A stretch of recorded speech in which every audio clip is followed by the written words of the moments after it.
L'ultimatum de Donald Trump à la Russie, alors qu'il était assis à côté de Mark Rutte, le secrétaire général de l'OTAN à ce moment-là. Nous sommes très mécontents, je le suis, de la Russie. Nous sommes vraiment, vraiment mécontents d'eux et nous allons imposer des tarifs douaniers très sévères. Si nous n'avons pas d'accord dans 50 jours, des tarifs d'environ 100. Vous les appelez des tarifs secondaires. Vous savez ce que cela signifie. Comme vous le savez, nous avons dépensé environ 350 milliards de dollars dans cette guerre entre la Russie et l'Ukraine. J'aimerais que cela se termine. Ce n'était pas ma guerre. C'était la guerre de Biden. Ce n'est pas ma guerre. J'essaie de vous en sortir et nous voulons que cela se termine. Et je suis déçu par le président Poutine parce que je pensais que nous aurions eu un accord il y a 2 mois. Mais cela ne semble pas aller dans ce sens. Donc sur cette base, nous allons imposer des tarifs secondaires si nous n'avons pas d'accord dans 50 jours. C'est très simple. Malgré l'affirmation de Donald Trump, selon laquelle il veut mettre fin à la guerre, alors même qu'il évoque des sanctions secondaires contre les partenaires commerciaux de la Russie, voici également ce qu'il a déclaré lors de cette réunion au sujet des livraisons d'armes à l'Ukraine.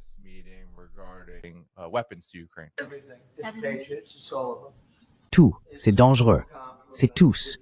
C'est un ensemble complet avec les batteries. Et quand pensez-vous qu'ils arriveront en Ukraine, monsieur? Eh bien, certains arriveront très bientôt, dans quelques jours, en fait. Quelques-uns des pays qui possèdent des Patriots vont les échanger et nous remplacerons les Patriots par ceux qu'ils ont. Nous avons un pays qui a 17 Patriots prêts à être expédiés. Ils n'en auront pas besoin pour cela. Quelle est votre réaction face à ce qui semble être, même sur le plan rhétorique, un changement d'attitude de Donald Trump concernant l'Ukraine? Si vous aviez écouté Trump avant cette réunion, vous vous attendiez à un bruit de l'ampleur d'une explosion nucléaire. Et quand il a terminé, vous vous êtes rendu compte que tout ce que vous aviez entendu, c'était un pet-souris. Franchement, c'était une blague. D'abord, il y a ce grand plan selon lequel l'OTAN, que nous contrôlons en grande partie, va nous acheter des systèmes d'armes dont nous ne sommes même pas sûrs de pouvoir assurer la production ou la livraison.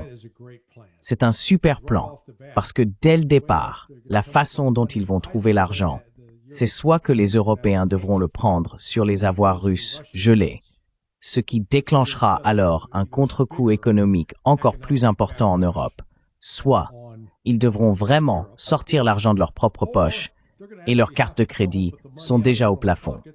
Ils n'ont pas de liquidité à débloquer.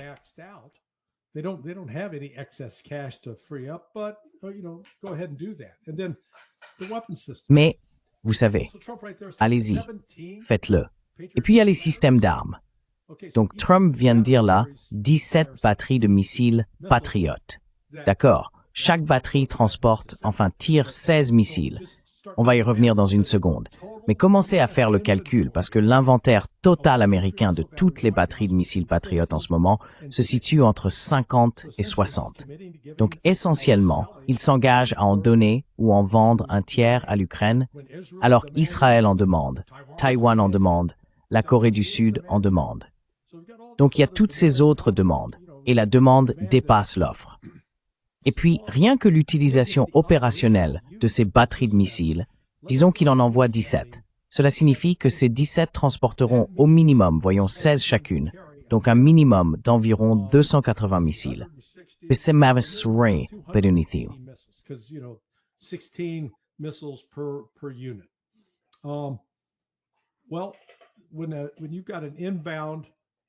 Eh bien, lorsqu'un drone russe, un drone iranien ou un missile balistique arrive, chaque batterie de missiles Patriot doit tirer au minimum 2 missiles. Et le plus souvent, c'est plutôt 4. Donc, si la Russie tire 4 missiles ou drones iraniens, cela signifie qu'ils utiliseront tous les missiles fournis avec ce lanceur. Cela veut dire qu'il faut s'assurer qu'ils en aient plus que seulement 16 disponibles par lanceur. Peut-être qu'on veut dire, Assurons-nous qu'un lanceur puisse tirer 4 fois à ce rythme. Voilà le problème. Lockheed Martin en fabrique un maximum de 700 par an. Le chiffre est plus proche de 600. La Russie, au cours des 5 ou 6 derniers jours, a tiré chaque jour plus de 500 missiles et drones sur l'Ukraine. Donc, ce que Trump propose, c'est un pansement sur une hémorragie artérielle. Vous savez, c'est un geste symbolique. Cela ne veut rien dire.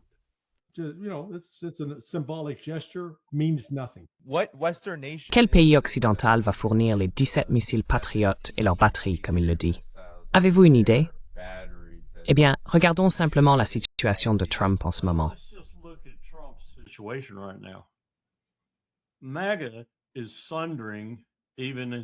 Le mouvement MAGA se désagrège même pendant qu'il pontifie. Et d'ailleurs, s'asseoir là, avec le couteau le moins aiguisé du fourreau de Bruxelles, Mark Rutte, encore moins affûté que Jens Stoltenberg, c'est tout simplement pathétique. Mais Trump doit rassembler à nouveau sa base. Sa base est divisée. Non seulement l'interview que Tucker Carlson a réalisée au sujet d'Epstein et de cette affaire, qui est tout simplement dévastatrice pour MAGA en ce moment, résonne dans tout le pays, de haut en bas et partout. Mais d'autres choses sur lesquelles il n'a pas tenu ses promesses, notamment mettre fin à la guerre en Ukraine, font chuter ses sondages et les dévastent.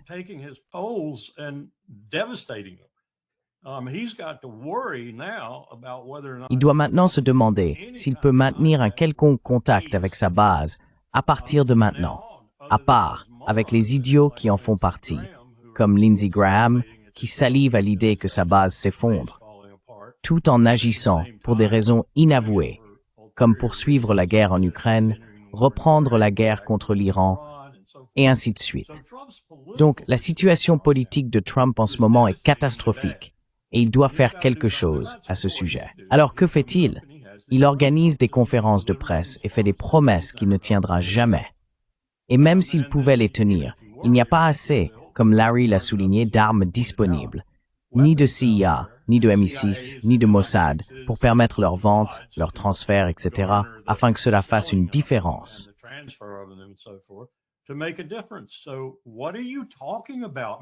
Alors de quoi parlez-vous, Monsieur le Président, à part de balivernes?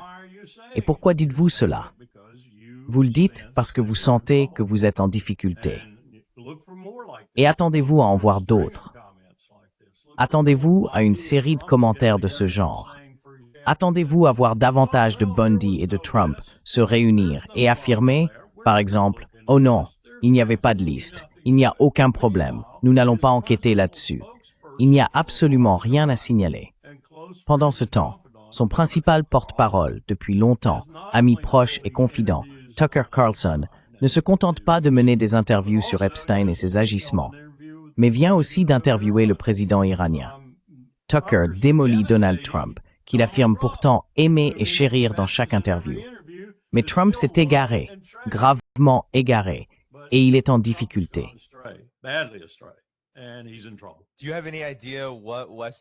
Avez-vous une idée de quel pays occidental il pourrait s'agir, celui qui va offrir ses armes? Vous savez, la principale diplomate étrangère de l'UMA, peu importe, elle s'appelle Madame Callas, a déclaré qu'en réalité, c'est l'Europe qui va payer pour tout cela. Donc en fait, ce n'est pas le soutien des États-Unis. Alors, quel est ce pays mystérieux qui va essentiellement faire le sale boulot des Américains?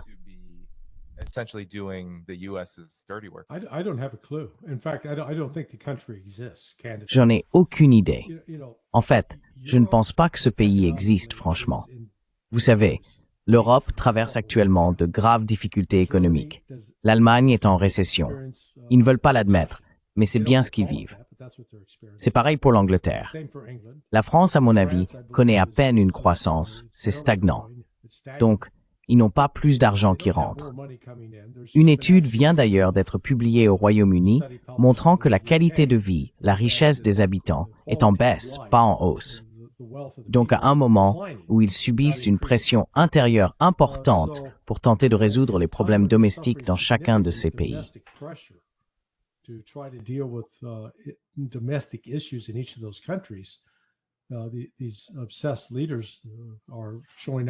Ces dirigeants obsédés se présentent en voulant prendre leur argent et le dépenser, l'envoyer aux États-Unis pour acheter du matériel militaire qui, franchement, ne fonctionne pas. Les États-Unis n'ont pas assez de quoi que ce soit, ni en quantité, ni en qualité, pour changer la situation sur le terrain. Donc je suis juste là à regarder. J'ai le chiffre pour vous. Oui, le coût total, écoutez bien, pour chacun de ces missiles, si les États-Unis fournissaient 17 batteries de missiles, les 16 missiles PAC-3 coûteraient en gros 2 milliards de dollars, n'est-ce pas? D'accord, c'est un montant que personne ne peut se permettre. Et nous n'avons pas la capacité de production. Donc la seule chose dont l'Ukraine a besoin, et qui pourrait, et j'insiste sur le pourrait, faire une différence sur le champ de bataille, ce sont des réservistes formés.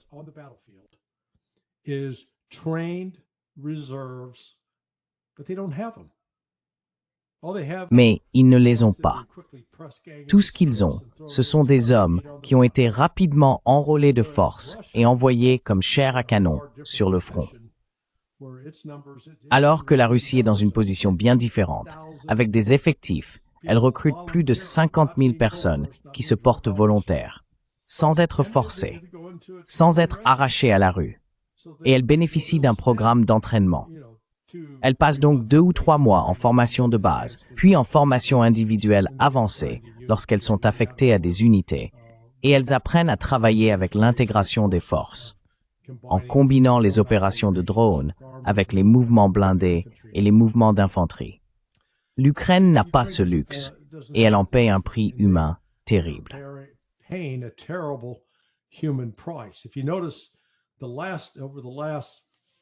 Si vous avez remarqué, au cours des 4 dernières semaines, chaque semaine, il y a eu un échange de corps entre l'Ukraine et la Russie. Des soldats russes morts rendus à la Russie, des Ukrainiens morts rendus à l'Ukraine par les soldats russes. Les chiffres sont stupéfiants. La Russie ne récupère aucun corps parce que, vous savez, ils n'ont pas eu de morts que l'Ukraine ait pu récupérer sur le territoire. Alors que chaque semaine, c'est, vous savez, 2, 6 000, un nombre significatif chaque semaine. Et cela montre simplement où se produisent les pertes, car cela signifie que la Russie les tue et qu'elle continue d'avancer. Et l'Ukraine n'est pas en position de récupérer les corps. Fred fait tourner ses presses là-bas. Oui, des billets de $100. Oui, des billets de $1000 aussi.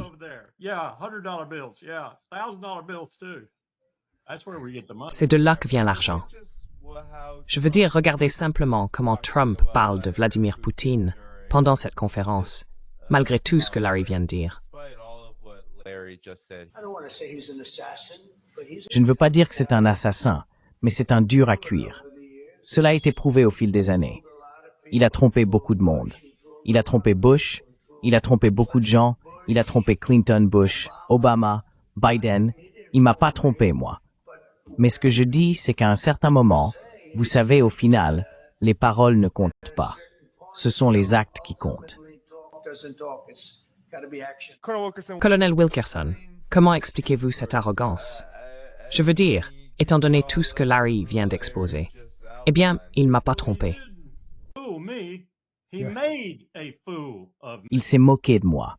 C'est essentiellement ce qu'il devrait dire. Et je reviens sur ces problèmes politiques pour donner un peu de contexte. Mais laissez-moi prendre du recul et vous dire où je pense que nous en sommes actuellement, car je crois que la situation est très très grave. Les Américains doivent commencer à en prendre conscience. Si vous prenez un petit bijou de traité écrit par John Maynard Keynes, intitulé « Les conséquences économiques de la paix », et souvenez-vous, Keynes était le gourou économique lors de la conférence de Versailles qui a mis fin à la Première Guerre mondiale. Vous lirez un exposé d'une beauté exemplaire de la situation dans laquelle nous nous trouvons aujourd'hui.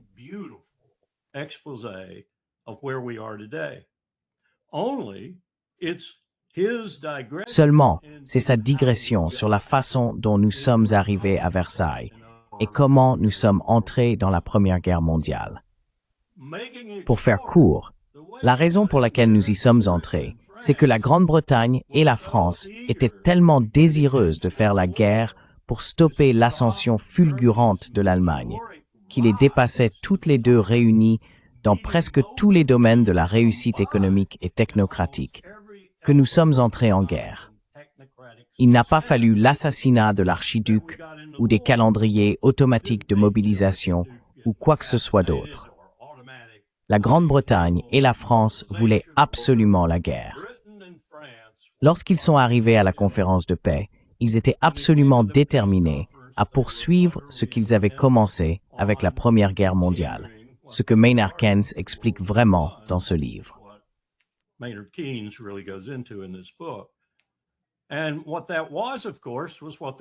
Et ce qu'ils faisaient, bien sûr, c'était ce qu'ils essayaient de faire avec la guerre elle-même, restaurer leurs propres empires. C'est une expression très importante, restaurer leurs propres empires, car l'Allemagne principalement les menaçait gravement. Alors, qu'ont-ils fait? Ils ont façonné la paix de telle sorte que 20 ans plus tard, ils pourraient reprendre cette entreprise et réessayer. Eh bien, cela a échoué de façon catastrophique. Aucun n'a restauré son empire.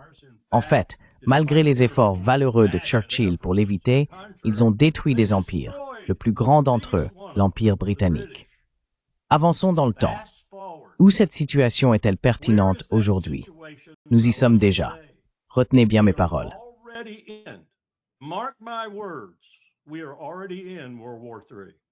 Nous sommes déjà en pleine Troisième Guerre mondiale.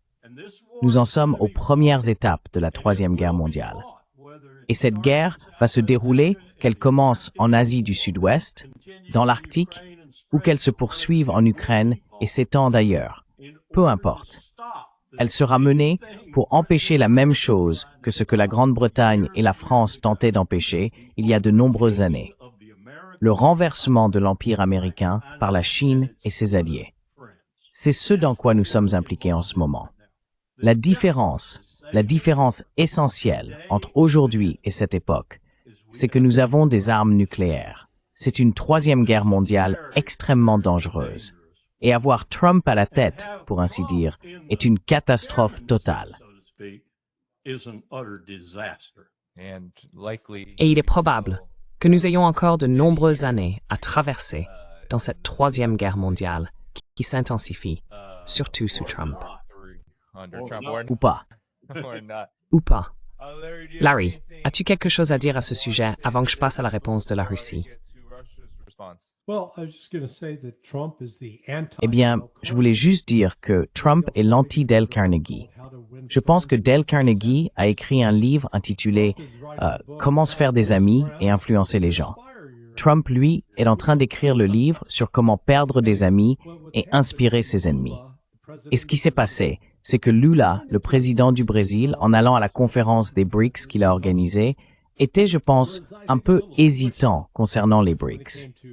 Il était un peu pris entre deux feux. Il voulait encore faire partie du monde occidental et gardait en fait l'espoir d'avoir de meilleures relations avec les États-Unis. Et puis Trump, au milieu, vers la fin de cette conférence, annonce sur les réseaux sociaux qu'il va désormais imposer des droits de douane de 50% au Brésil, alors même que le Brésil affiche un excédent commercial.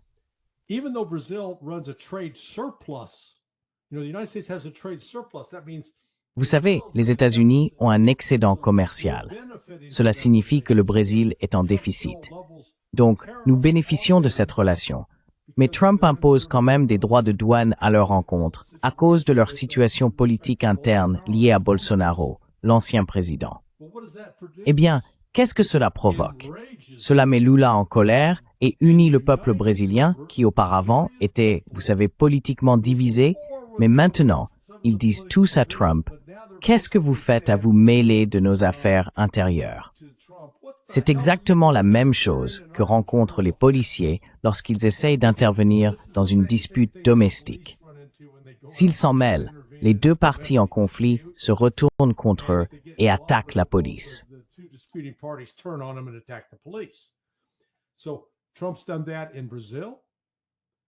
Trump a fait ça au Brésil et il l'a fait aussi en Iran, parce que du point de vue iranien, le 13 juin a été pour eux un jour de Pearl Harbor. De la même manière que l'attaque japonaise du 7 décembre 1941 a retourné un électorat américain qui était opposé à une intervention en Europe. Ils ont complètement changé d'avis, prêts à dire « Allez, équipez-moi, mettez-moi en uniforme, on y va ». C'est ce qui se passe actuellement en Iran. Mais ce n'est pas limité à l'Iran. La population chiite, les chiites, dans toute cette région, a commencé à émettre des fatwas et à se rallier derrière l'Iran d'une manière inédite. Bravo Donald Trump, vraiment. Tu fais un sacré boulot. Tu prends des gens qui auparavant n'étaient pas forcément prêts à nous attaquer. Je ne veux pas dire nous attaquer, mais qui laissaient entrevoir la possibilité qu'on puisse travailler avec eux. Et ils les aliènent les uns après les autres. C'est une politique insensée.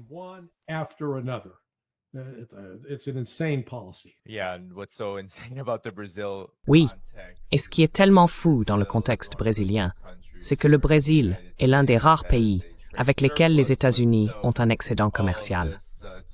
Donc, tout ce discours sur les déficits commerciaux et la nécessité d'assurer un commerce équilibré entre les États-Unis et d'autres pays tombe complètement à l'eau, y compris la lettre qui explique clairement que Donald Trump cherche essentiellement un changement de régime au Brésil.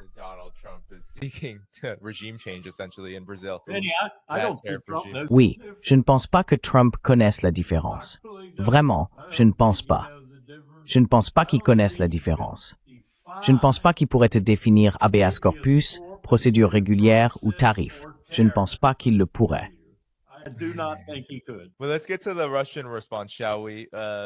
Eh bien, passons à la réponse russe, voulez-vous? Parce qu'il y a deux types de réponses que la Russie a formulées à ce sujet. Brett, alors que Donald Trump lançait cet ultimatum contre la Russie a immédiatement réagi. Voici les propos de Sergei Lavrov lors du sommet des ministres des Affaires étrangères de l'Organisation de coopération de Shanghai à Tianjin, en Chine. Voici ce qu'il a déclaré.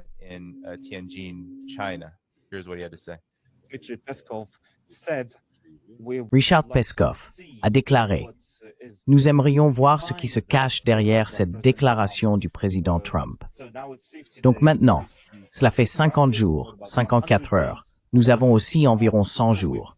Nous sommes déjà passés par là. Nous voulons voir ce que les États-Unis veulent réellement. Nous comprenons qu'il y a une pression énorme qui s'exerce sur les États-Unis de la part de l'Union européenne, de la direction de l'OTAN, qui soutiennent ouvertement la demande de Zelensky d'armer l'Ukraine, y compris avec des armes offensives, au détriment des contribuables occidentaux qui en subissent de plus en plus les conséquences. Il y a un dicton chez nous. Ne creuse pas un trou pour quelqu'un d'autre, sinon tu risques d'y tomber toi-même.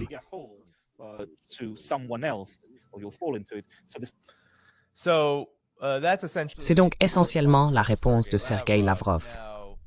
Nous avons également eu Sergei Ryabkov, qui a eu une réaction bien plus mordante à ce sujet, déclarant à TASS que Moscou souhaite que Washington et l'OTAN prennent très au sérieux la position de la Russie. Cette position étant que la Russie ne tolère aucun ultimatum. Messieurs, commençons avec vous, Larry. Bien sûr. Quelle est votre réaction à la réponse de la Russie à cela? Car dès le début, il semble que la Russie savait depuis toujours que ces négociations, même si elle a saisi l'occasion d'y participer, étaient probablement un bluff destiné à soumettre et subordonner la Russie aux exigences américaines. Et il ne semble pas que la Russie se laisse prendre à ce bluff.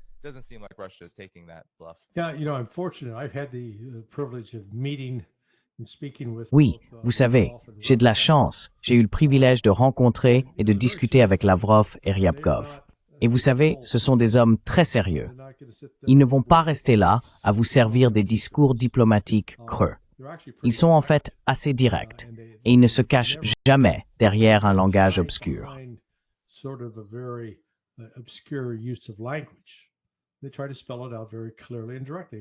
Ils essaient de l'exprimer de manière très claire et directe, ce qu'ils ont fait. Ils attendent de voir ce que font les États-Unis, ce que fait Donald Trump. Ils n'accordent pas beaucoup d'importance à ces paroles. Ils les ignorent en grande partie. Ils disent « voilà Trump qui recommence ». Alors voyons quelles sont les mesures concrètes que les États-Unis pourraient prendre. Eh bien, premièrement, les États-Unis n'ont pas cessé d'envoyer des armes à l'Ukraine. C'est ce qu'a déclaré Dmitry Peskov hier. Les États-Unis continuent de fournir des renseignements à l'Ukraine. Les États-Unis n'ont pas nommé de nouvel ambassadeur américain à Moscou. Les États-Unis n'ont pas envisagé de restituer les propriétés que l'administration Obama avait retirées au gouvernement russe ici, aux États-Unis.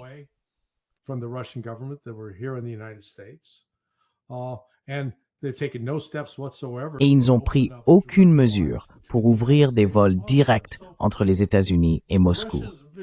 Les Russes ont été très clairs sur ce qu'ils attendent en matière d'échanges diplomatiques et de normalisation des relations. Donc ils vont continuer à discuter. Ils ne vont pas claquer la porte aux États-Unis. Ils ne vont pas faire une crise comme Trump en fait. Mais ils vont rester en retrait, attendre et dire « voyons les mesures concrètes ». Sinon, ce ne sont que des paroles creuses, des fanfaronnades sans intérêt de la part de Trump. Et on a déjà vu qu'il profère toutes ces menaces sans jamais aller jusqu'au bout. Donc, ils attendent des actes, pas des mots. Eh bien, je reviens peut-être à 2002. Je crois que c'était fin 2002, peut-être début 2003. Et Paolo venait juste d'avoir une réunion.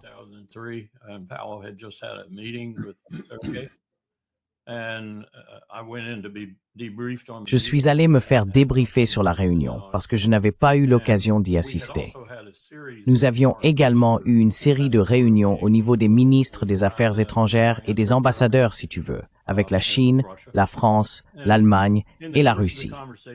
Au cours de la conversation, Powell s'est tourné vers moi et m'a dit « Tu sais, Sergueï ne m'a jamais menti. Pas à ma connaissance. C'est un homme extraordinairement accompli. » Voilà comment je résume Sergueï Lavrov. Je ne sais pas si j'aurai la patience, la délibération et la circonspection inébranlable que lui ou Poutine manifestent lorsqu'il s'agit de traiter d'abord avec Joe Biden, puis avec Donald Trump. Nous sommes, Danny, sans égal dans notre duplicité, sans égal dans notre côté inquiétant, sans égal dans notre capacité et notre volonté de tricher, de voler et de piller, et impardonnable dans ce que nous faisons dans le monde, tout en appelant cela de la diplomatie.